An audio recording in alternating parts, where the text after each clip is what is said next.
हम इंसान इस धरती पर कहां से आए? कैसे थे हम इंसानों के पहले पूर्वज? आखिर इतिहास की वो कौन सी घटना थी जिसने इंसानों को जन्म दिया? इंटेलिजेंस का जन्म कैसे हुआ? किसने नग्न घुमक्कड़ इंसानों को कपड़े पहनना सिखाया, बोलना सिखाया? कैसे अंतरिक्ष ने धरती पर लाइफ का बीज बोया? दोस्तों, आज से 3.5 अरब साल पहले पृथ्वी पर एक ही प्रकार की लाइफ थी, यानी सिंगल सेल लाइफ। लेकिन अरबों सालों के थपेड़े खाते हुए आज करोड़ों स्पीसीज धरती पर मौजूद है। हम इंसान 37 खरब से भी ज्यादा बैक्टीरियाज की कॉलोनी है। लेकिन इन करोड़ों स्पीसीज से अलग है हम इंसान, जिसमें भाषा और संस्कृति भी मौजूद है। ऐसे में इतने कॉम्प्लेक्स इंसान की उत्पत्ति कैसे हुई? वो सब चीजें जो हमें इंसान बनाती है, आखिर कैसे नेचर से हमें मिली? कैसे अरबों साल के विकास क्रम ने जीवन को एक नई दिशा दी? चलिए जानते हैं आज के इस एपिसोड में। हमारी पृथ्वी पर 3.5 अरब साल पहले रहस्यमय ढंग से लाइफ पैदा हुई। उससे पहले पृथ्वी पर लाइफ का कोई नामो निशान नहीं था, यानी इसकी उत्पत्ति से लेकर 1 अरब साल तक पृथ्वी लाइफ से सूनी थी। पृथ्वी पर कॉन्शियसनेस पैदा ही नहीं हुई थी। 1 अरब साल तक पृथ्वी अनकॉन्शियस थी, लेकिन 3.5 अरब साल पहले कुछ ऐसा हुआ जिसने पृथ्वी पर एक ग्रेटेस्ट शो को जन्म दिया। उस शो का नाम है एवोल्यूशन। जब से लाइफ पैदा हुई तब से लेकर अब तक प्राकृतिक आपदाएं हमेशा से लाइफ की दुश्मन बनी रहीं, और यही कारण है कि 5 बार प्रलय ने लाइफ को खत्म करने की कोशिश की, लेकिन लाइफ हमेशा सरवाइव करती गई। न सिर्फ सरवाइव, बल्कि कॉम्प्लेक्स फॉर्म में विविध प्रकार के जानवर धरती पर पैदा होते चले गए। शुरुआत में जन्मी सिंगल सेल बैक्टीरिया लाइफ की सबसे सिंपल फॉर्म थी, और धीरे धीरे नेचर ने इसे कॉम्प्लेक्स बनाना शुरू किया। अरबों सालों में लाइफ समुद्र से भूमि पर और भूमि से आसमान में कदम रखने लगी। इन अरबों सालों में इंसान का कोई नामो निशान नहीं था। आज से 65 मिलियन साल पहले डायनासोर्स जैसी प्रजाति का भी अंत हो गया था। डायनासोर्स के युग का अंत होने के बाद अब धरती पर मैमल्स का राज होना बाकी था। मैमलियंस धरती पर मौजूद सभी स्तनधारियों और इंसानों के पूर्वज थे, जो साइज में चूहे के जितने छोटे थे। लेकिन नेचुरल सिलेक्शन और एवोल्यूशन के चलते मैमल्स की भी कई अलग अलग प्रजातियां पैदा होने लगी। डायनासोर के मरने के बाद अब धरती मैमल्स के लिए खुला मैदान थी। जो मेमल्स डायनासोर के डर से बिलों में छुप कर रहते थे, वे अब बेखौफ घूम सकते थे। अब वे दिन दहाड़े एक नए एनवायरनमेंट में रहने लगे। अब मैमल्स ने अपनी आजादी का फायदा उठाकर अलग अलग वातावरण में रहना शुरू किया। इस वजह से नेचुरल सिलेक्शन के चलते मैमल्स भी कई प्रकार के जीवों में विकसित होने लगे। लेकिन दोस्तों, डायनासोर अभी पूरी तरह नहीं मरे थे, बल्कि उड़ने वाले डायनासोर की कई प्रजातियां अभी भी सरवाइव कर गई थीं। पर बदलते मौसम और वातावरण की वजह से वे भी धीरे धीरे बर्ड्स में इवॉल्व करने लगे। इन मैमल्स को विचित्र प्रकार के जीवों में तब्दील होने में अगले करोड़ों साल लगे, जहां मैमल्स इवॉल्व होते होते प्राइमेट में तब्दील हुए। इन्हीं प्राइमेट्स से आगे चलकर इंसान की उत्पत्ति होनी थी। आमतौर पर हम प्राकृतिक घटनाओं से डरते हैं, लेकिन आज से 70 लाख साल पहले एक ऐसी प्राकृतिक घटना हुई जिसके लिए हम प्रकृति के शुक्रगुजार हैं, क्योंकि आइस एज की उस घटना ने इन प्राइमेट को मजबूर किया अपने पैरों पर खड़े होने के लिए।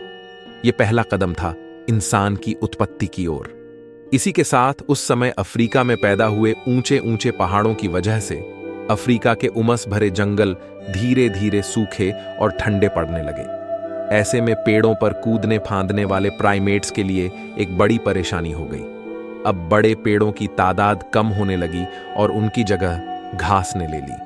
अब नेचर के इस खेल ने इन प्राइमेट को मजबूर किया कि वे 2 पैरों पर चले, ताकि वे दूर तक देख पाएं और खाने की तलाश कर पाएं। दोस्तों, इस वजह से जो प्रजाति बंदरों से अलग हुई वो थी होमिनिड्स। यहां से नेचर ने इंसानियत का बीज बोना शुरू कर दिया था, लेकिन इसकी फसल उगने में अगले 70 लाख साल बाकी थे। होमिनिड्स के अलग होने पर सबसे पहले इवॉल्व होने वाली स्पीसीज का नाम था सहेलांथ्रोपस। इन्हें देखकर बंदरों जैसी ही फीलिंग आती थी, लेकिन बदलते एनवायरनमेंट ने इस फीलिंग को भी बदल दिया। अगले कई मिलियन सालों में सहेलांथ्रोपस पेड़ की शाखाओं की तरह अलग अलग ब्रांचेस में इवॉल्व हुए, जैसे आर्डिपिथेक्स, ऑस्ट्रेलोपिथेक्स, पैरांथ्रोप्स और अंत में फाइनली होमो, जो लगभग 24 लाख साल पहले उत्पन्न हुए थे। पर इन मिलियन सालों के विकास क्रम में जीवन के इस पेड़ की बाकी सभी शाखाएं टूट गई यानी एक्सटिंक्ट हो गई, और बची एक शाखा यानी होमो, यानी जिससे हम निकलने वाले थे। समय के साथ इनका दिमाग भी बड़ा हो रहा था। 30 लाख साल पहले ऑस्ट्रेलोपिथेकस ही इंसानों की वो पहली स्पीसीज थी जिसने पत्थरों को काटकर हथियार की तरह इस्तेमाल करना सीखा। इसी वजह से ये शिकार में काफी होशियार थे। मांस खाने की वजह से इन्हें सभी न्यूट्रिएंट्स की पूर्ति होने लगी, और यह एक मुख्य कारण बना इनकी इंटेलिजेंस के बढ़ने का, क्योंकि अब इनके दिमाग का साइज बढ़ने लगा। इस तरह आज से तकरीबन 20 लाख साल पहले होमो जीनस की उत्पत्ति हुई, और इस जीनस की पहली स्पीसी थी होमो हैबिलिस यानी हैंडीमैन, जिसने पत्थर के औजारों को और मॉडिफाई किया। वहीं होमो जीन्स में एक और स्पीसी पैदा हो रही थी, वह थी होमो इरेक्टस, जो आज से करीब 18 लाख साल पहले अस्तित्व में आए। ये वो पहली स्पीसी थी जो 2 पैरों पर सीधा खड़े रह सकती थी। अपने पैरों पर खड़े होकर इसी स्पीसी ने नेचर की जिम्मेदारी को संभाला, और इन्होंने सबसे पहले आग को कंट्रोल करना सीखा। यानी हम कह सकते हैं कि आग का आविष्कार आज से 18 लाख साल पहले हुआ। लेकिन अपने आप आग की खोज कैसे हुई? दोस्तों, वैज्ञानिकों के अनुसार यह संभव हो सकता है कि प्राकृतिक घटनाओं जैसे बिजली कड़कना या सामान्य घटनाएं जैसे चकमक पत्थर का नेचुरली आपस में टकराना, जिसे देखकर एक क्यूरियोसिटी जगे कि आखिर ये नई चीज क्या है। अब दिमाग तो इनका बढ़ ही रहा था, ऐसे में क्यूरियोसिटी भी बढ़ रही थी। होमो इरेक्टस और अन्य प्रजातियों को जानवरों का शिकार करना या उससे बचने के लिए एक नई चीज मिल गई थी, वो थी आग। जानवर जो आग से डरते हैं, और इसके प्रयोग से होमो इरेक्टस को एक एडवांटेज मिला कि वो आग का प्रयोग कर खाना भी पका सकता है और जानवरों को भगा सकता है। पके हुए मांस को खाने से उनका शरीर उसे सही से पचा सकता था। इस वजह से इनका दिमाग और अधिक विकसित होने लगा। अब यही ट्रेंड बाकी होमो स्पीसीज ने भी कॉपी कर लिया और उसे यूज लेने लगे, जिससे बाकी इंसानों की स्पीसी का भी दिमाग विकसित होने लगा। इस तरह इवोल्यूशन के चमत्कार से 3 लाख साल पहले 2 सबसे बुद्धिमान स्पीसीज पैदा होती है, यानी होमो निएंडरथलेंसिस और होमो सेपियंस। आज से 1 लाख साल पहले इस समय इंसानों की स्पीसीज ने एक बड़ा फैसला लिया। ये अब तक साउथ अफ्रीका में मौजूद थे। ये वहां से माइग्रेट कर धरती के अलग अलग इलाकों पर जाकर बसने लगे। नए इलाकों में जाने पर इनके सामने नए चैलेंजेस आए, नई क्लाइमेट कंडीशन और खुखार जानवर। अब अपने सर्वाइवल के लिए इन्होंने दिमाग लगाया और नए विकसित हथियार तैयार किए। अब इन हथियारों की वजह से ये शिकार को काट सकते थे और दूर दूर तक ले जा सकते थे।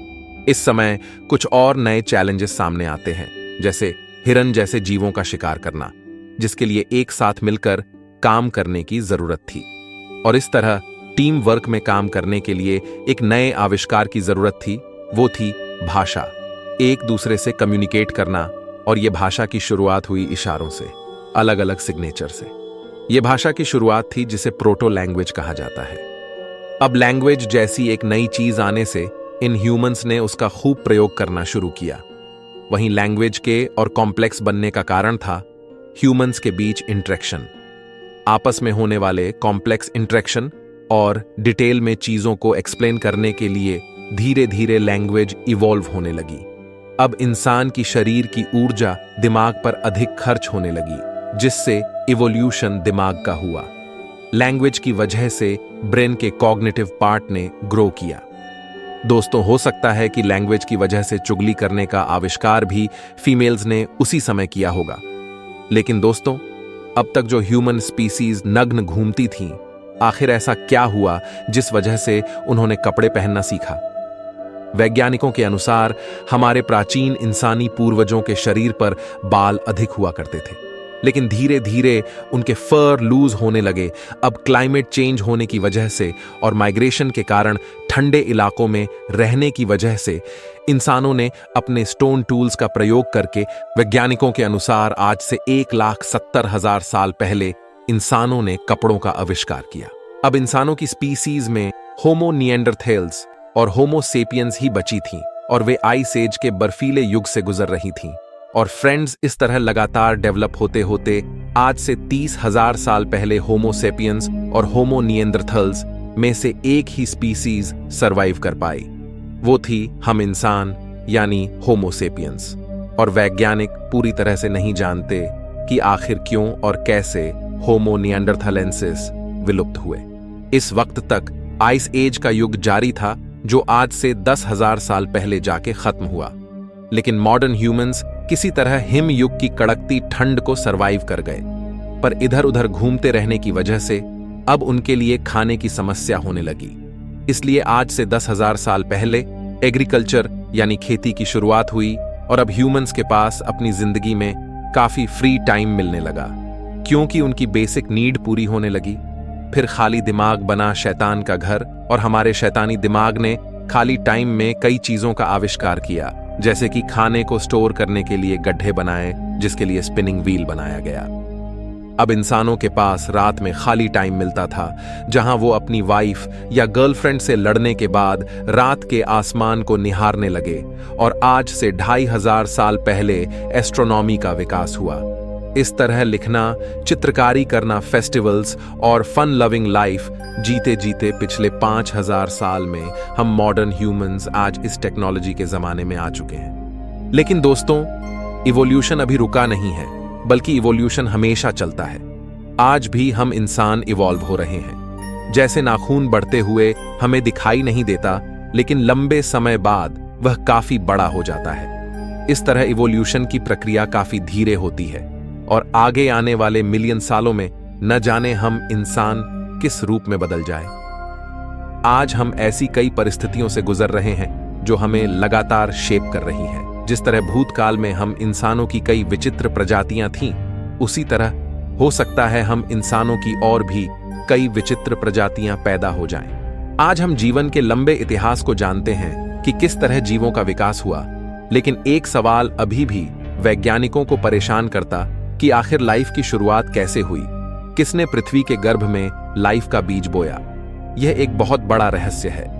लेकिन कुछ वैज्ञानिकों के अनुसार 4 अरब साल पहले लाखों एस्टेरॉयड की वर्षा में उन्हीं एस्टेरॉयड्स के साथ एमिनो एसिड मॉलिक्यूल्स के रूप में लाइफ भी अपने सूक्ष्म रूप में पृथ्वी पर आई।